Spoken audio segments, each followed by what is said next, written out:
Good morning, friends. How are you all? Today I'm going to share with you a historical incident. It happened in 1958. Clennon King, a black college teacher, applied for admission to the University of Mississippi, popularly called Ole Miss, at Oxford. Instead of being accepted, however, he was committed to an insane asylum. His case let African Americans know that their chances of entering that university were practically nil. But what happened to Clennon King and others who sought admission to Ole Miss did not deter a former Air Force sergeant named James Meredith. Meredith first applied to Ole Miss in January 1961, but was turned down. He took his case to the U.S. Supreme Court, and on September 10, 1962, the court ruled that the university could not deny admission to Meredith because of his race.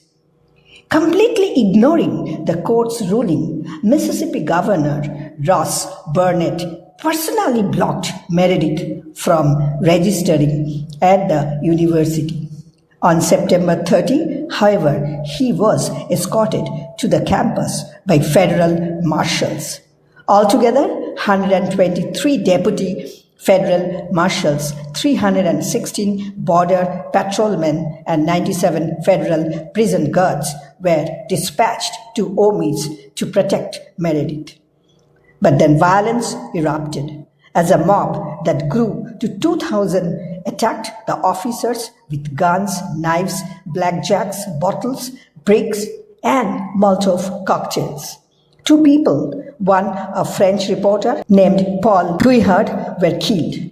Of the federal marshals, 28 were shot and another 130 injured before President Kennedy ordered some 16,000 federal troops to restore order.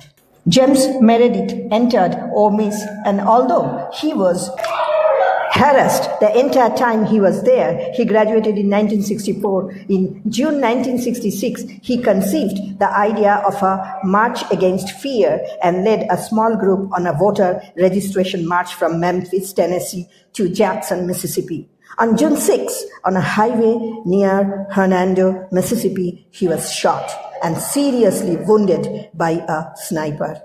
When he recovered, he continued the march, accompanied by Dr. Martin Luther King, other civil rights leaders.